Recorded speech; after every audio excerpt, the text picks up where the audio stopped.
하신 하나님의 말씀입니다. 순종의 사람이 되기 위해라는 말씀의 제목으로 거룩하신 주님의 말씀 전하겠습니다. 순종의 사람이 되기 위해. 여러분, 세상을 살아가면서 그리스도인으로서 갖춰야 하는 수많은 모습들이 있죠. 무엇이 가장 어려운 것 같으세요? 저는 개인적으로 인간에게 순종이라는 것이 가장 힘든 거다라고 생각이 듭니다. 그렇죠? 내가 누군가에게 가장 내 말을 사람들이 잘 듣고 나의 리더십이나 어떤 내 것에 동의하고 나의 것들을 바라는 사람들의 마음이 거의 세상을 살아가는 아마 90% 이상의 사람들은 그런 생각을 갖고 고압적인 분위기로 내가 살아가야 한다라는 이 권세자가 되고 싶지, 내가 누군가 앞에서 다른 사람의 말을 들어야 되고 또 누군가의 지도를 받아야 하고, 이 불편하게 느끼는 사람들 대부분이 그럴 거다라고 저는 생각이 들어요. 그런데 여러분, 하나님이요, 우리에게 주신 이 하나님의 말씀 안에서 우리에게 계속해서 가르치시는 한 가지는 하나님의 말씀 앞에 순종하는 삶을 우리에게 말씀하고 있어요. 정말로 중요한 겁니다.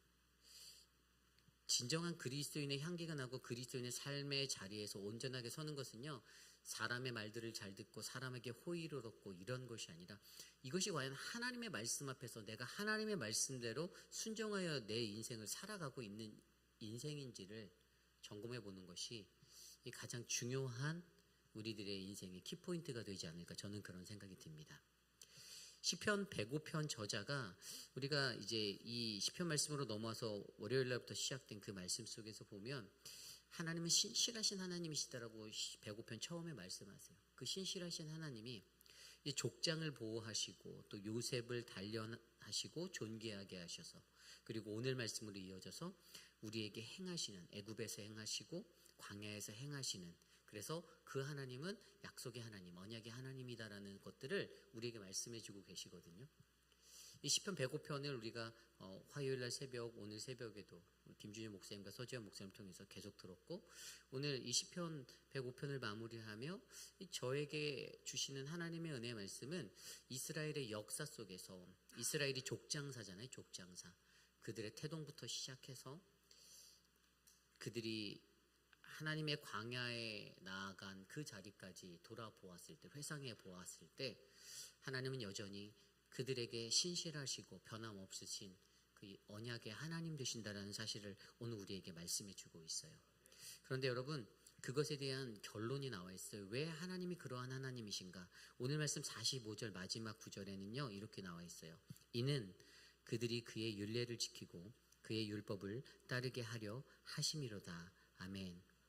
좀 더 쉬운 말씀으로 말씀드리면, 하나님은 자신의 백성들이 그의 법을 지키고 그의 명령에 순종하도록 하기 위해서 앞에 것들을 다 베풀어 주셨다라는 거예요. 하나님이 의도하시는 것은 한 가지입니다. 하나님께서 자신의 세력을 이 땅에 견고하게 세운다, 자신의 부를 높인다, 자신의 인지도를 높인다, 하나님 그런 거에 관심 없으세요. 하나님은 하나님의 말씀대로, 그분이 우리에게 명령하신 그 거룩하신 주의 말씀대로 우리가 순종의 사람이 돼서 이 땅을 살아가기만 한다라면 하나님의 목적은 오직 그거 하나입니다. 과연 그래서 우리가 가장 우리의 삶 속에서 매 순간마다 점검해 보아야 하는 것이, 나는 과연 그러한 순종의 사람이 되어 살아가고 있는가, 이것에 대해서 우리가 생각해 보아야 되죠. 그런데 오늘 말씀을 들여다보면, 오늘 말씀 저희가 읽었던 24절로 45절까지의 말씀 속에는요, 하나님께서 이 애굽에서 행하신 일과 광야에서 행하신 일, 이 두 가지를 통해서 우리가 순종의 사람이 되기 위해 필요한 두 가지를 말해주고 있어요. 그냥 하나님 말씀 듣고 순종해서 이렇게 끝나는 것이 아니라 거기에 굉장히 중요한 키워드 요소, 이거는 오늘 시편 105편에만 해당되는 것이 아니라 이 성경 전장을 통틀어 봤을 때 하나님이 굉장히 중요한 키워드로 갖고 계신 두 가지 키워드를 보여주는데, 첫 번째는요, 우리가 순종의 사람이 되기 위해선 하나님의 기억하심을 불러내야 한다라는 것입니다.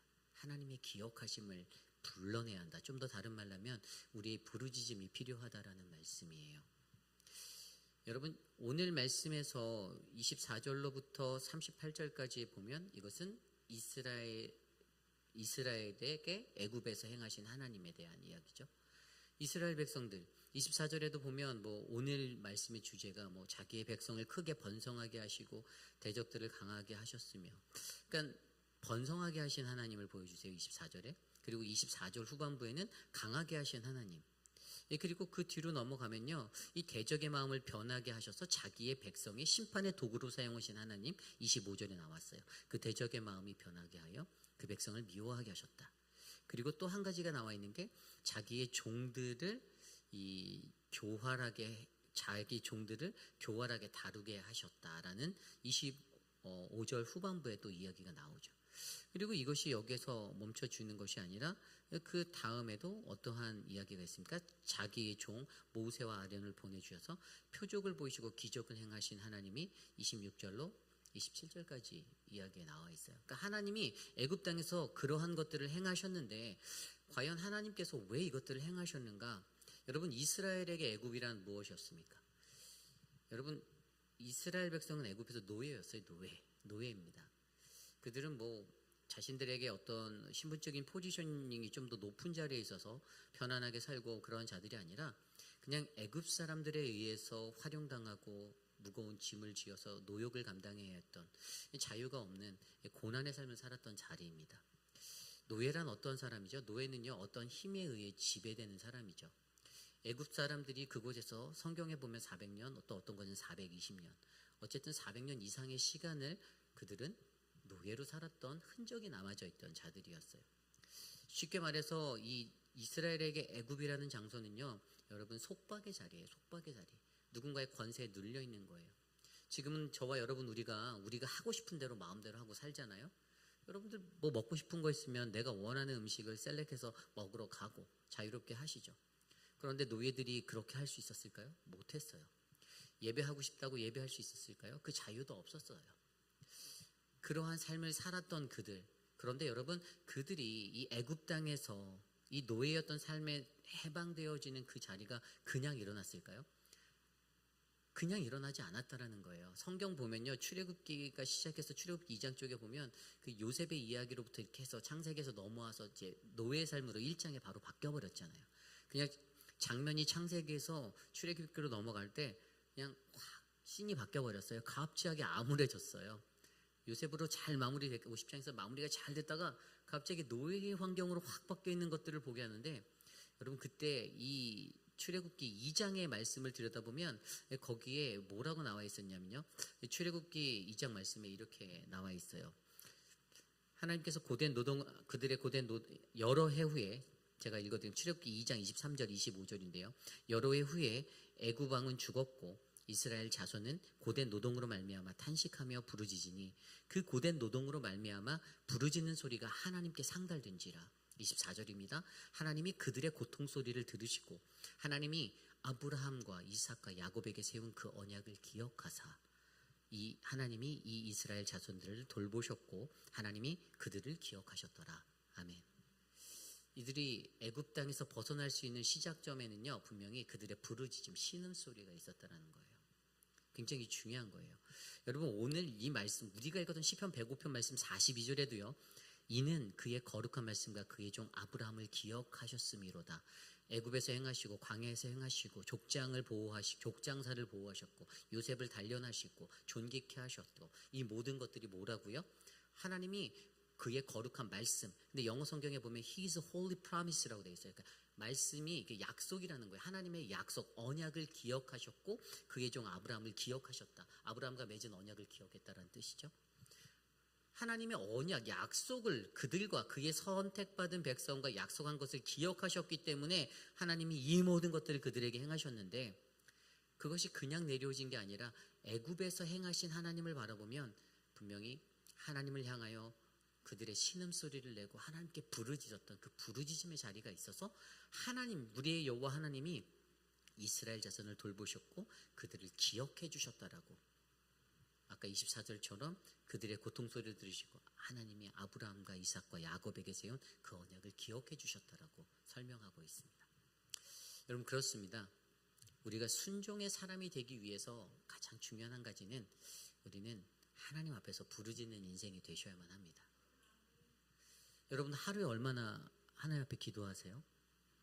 얼마나 기도하십니까? 뭐 여기 계신 분들은 대부분 한 20-30분 이상은 하실 거라고 저는 믿습니다. 하나님과 과연 얼마나 대화하고 얼마나 기도하고 하나님 앞에 구하고 나가시고 계십니까? 어떤 일들이 있을 때 내 머리로 내 계획으로 에이 내가 사랑방 목자인데 하면서 플랜하고 하실 수는 있지만 그러실 수 있지만 근데 중요한 건 과연 그 부딪혀진 문제들 앞에서 내가 얼마나 그거 가지고 하나님 앞에 기도를 해보냐라는 거죠. 과연 우리는 얼마나 하나님 앞에 이 하나님의 도움을 구하며 이 하나님의 기억하심 그 언약의 약속을 우리가 은혜로 받기 위해서 내가 어떠한 부르짖음을 하나님께 하고 있는지 한번 조심스럽게 생각해 보시길 바랍니다.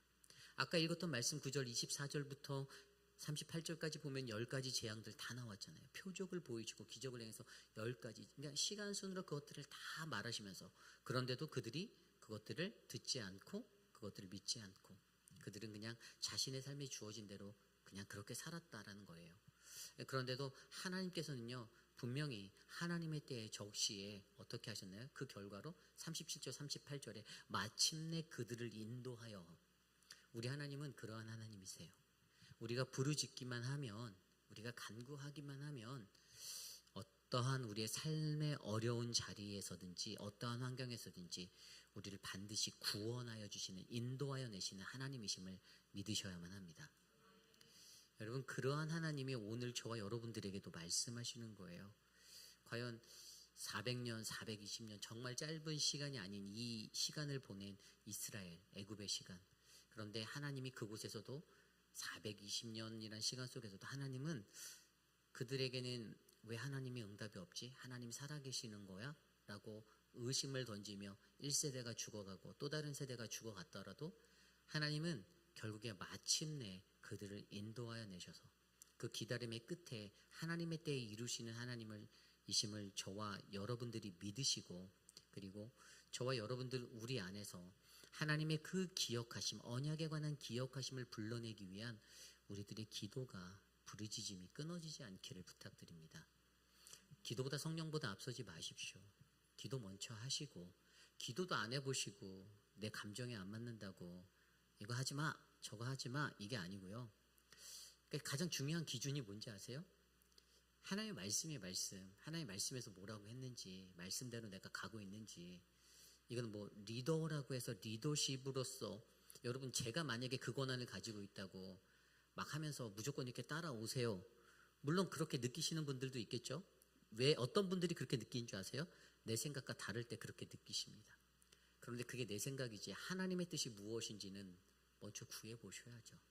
하나님의 공동체를 위해서 하나님이 교회를 위해서 하나님이 소그룹의 우리의 사랑방들을 위해서 하나님이 무엇을 우리에게 원하실지를 하나님께 먼저 기도해보시고 가장 말씀대로 하나님의 뜻대로 이 길들을 우리가 걸어나가는 공동체인지 아니면 혼미함으로 사람의 마음으로 사람의 그것에 이끌려서 내가 조금 더 잘 보이고 싶고 내가 좀 더 아웃스탠딩 하고 싶고 내가 다른 사람보다 조금 더 뛰어난 사람인 것 자랑하고 싶은 내 욕심이 튀어나와서 그런 거 하고 있다라면 하나님 앞에 반드시 하나님의 그 언약을 기억하며 주님 나 좀 도와주십시오.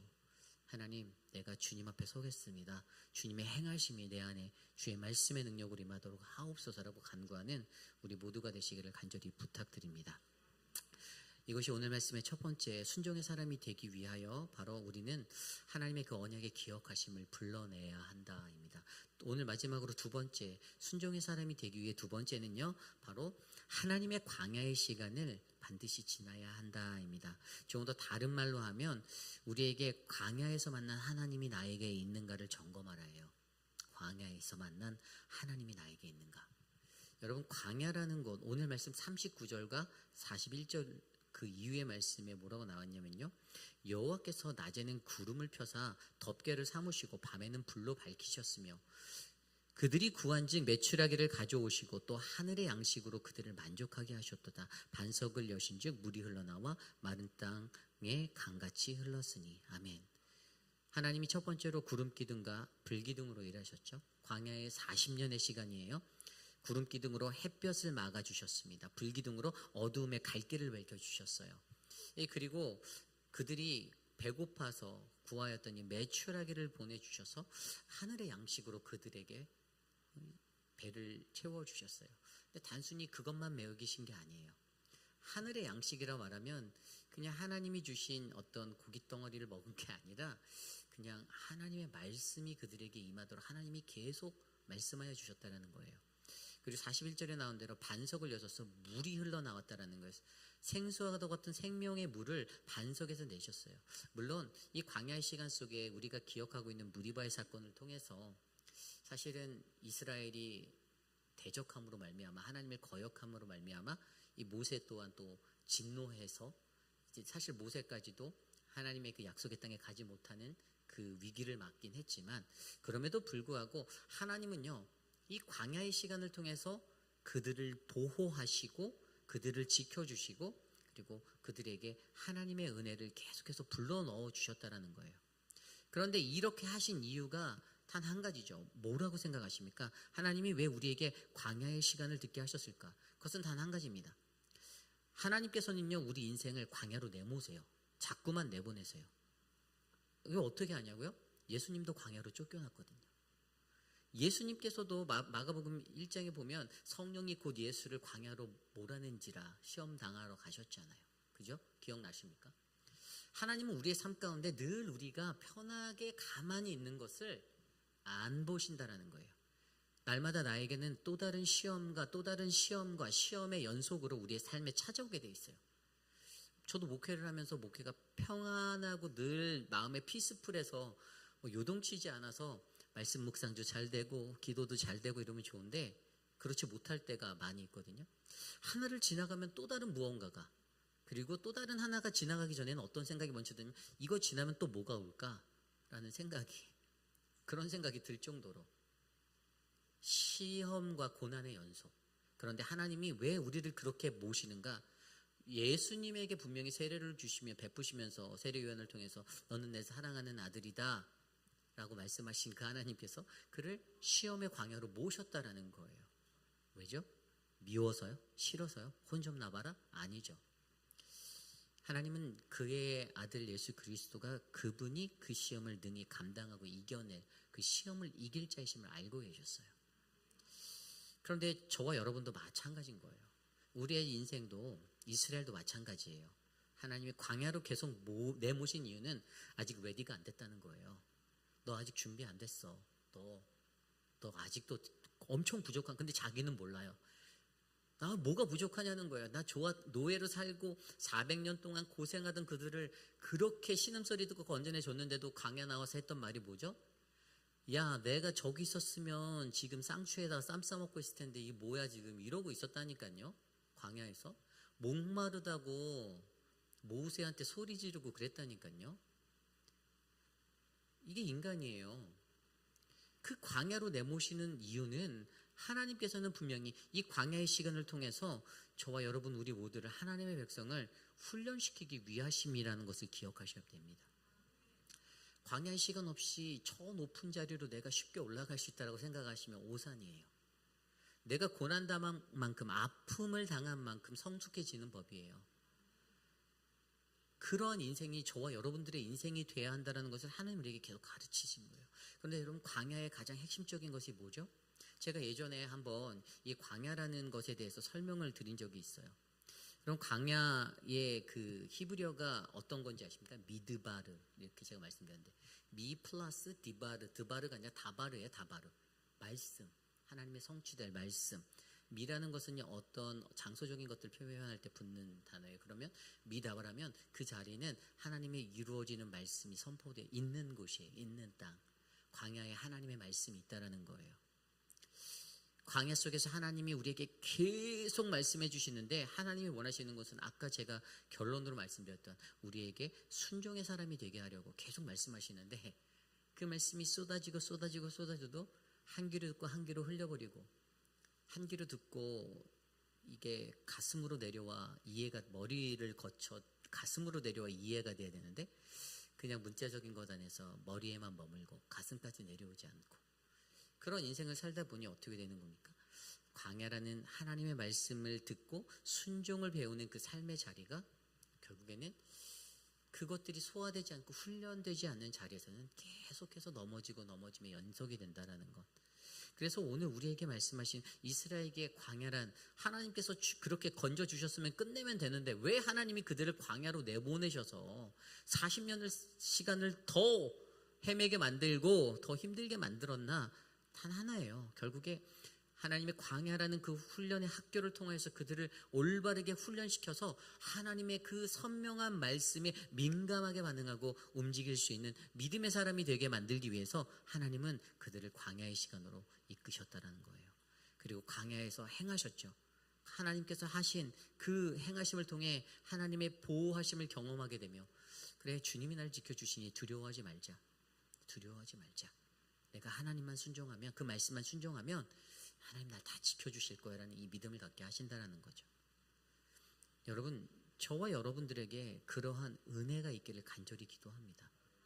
그래야지만 그때 우리가 하나님의 마침내 그 인도하심을 경험하며 하나님의 그 은혜로 하나님의 복을 받고 축복을 얻는 믿음의 사람이 될 것을 저는 확신합니다. 여러분, 제가 아까 한 가지를 빠뜨렸는데 보세요. 앞서 그 38절에 이런 구절이 나와요. 그들이 마침내 그들을 인도하여 은금을 가지고 나가니까요, 그들이 떠날 때 애굽이 기뻐하였으니 그들이 그들을 두려워하미로다. 쉽게 말하면 제가 이 구절 딱 있는데 38절인데 무슨 생각이 나는지 제가 더 뭐라 써놨냐면, 하나님이 약자를 두려운 존재로 만드셨다라고 썼어요. 여러분, 노예였어요. 하찮은 사람이에요. 애굽 사람들에게는요 별거 아닌 사람들이었어요. 그런데 여러분, 지금 38절의 구절이 뭐가 돼 있어요? 하나님이 그들을 건져내실 때 그들을 두려워하잖아요. 애굽이 기뻐했대요. 왜요? 그들이 두려웠었는데 저들이 떠나가니까 막 난리가 난 거예요. 환호성을 지르는 거예요. 하나님 이러한 하나님이시라는 거예요. 하나님이 행하시면 가장 약했던 존재가 가장 강하게 보이고, 그들이 두려워하는 존재가 되고 하나님이 무서운 존재로 여겨지는 그러한 권능을 우리가 얻게 된다는 사실. 여러분, 이 말씀의 원리로 따지면 오늘 말씀 속에서 저와 여러분이 순종의 사람이 되기 위해서 우리는 하나님의 기억하심, 그 언약의 기억하심을 불러내고, 우리는 이 광야의 시간을 반드시 지나 하나님의 말씀을 들어서 광야에서 만난 하나님이 경험되어진 인생이 되셔야 된다는 거예요. 여러분 스스로에게 물어보십시오. 나는 광야의 하나님을 경험했는가? 내가 수십 년을 예수를 믿었는데 여러분들 광야에서 만난 하나님이 있으십니까? 여러분들 광야 같은 곳에서 만난 하나님 진짜 있나요? 있다라고 말씀하시면 제가 이렇게 덧붙일게요. 우리는 그렇게 살면 안 된다라는 거예요. 이 그렇게 살면 안 된다는 각자 알아서 생각하세요. 내가 정말 하나님 예수 그리스도 진짜 만난 사람이라면 미안하지만 그렇게 사시면 안 된다라는 거예요. 하나님은요, 우리에게, 저와 여러분들에게 우리를 향한 그 약속을 반드시 가지고 계신 분이세요. 그 약속은요, 내가 믿는가 믿지 않는가의 관계예요. 내가 하나님의 약속을 믿는다라면 나는 오늘 순종의 사람이 되어서 하나님의 기억하심을, 그 언약의 기억하심을 불러내는 그 부르짖음의 사람이 될 거고요.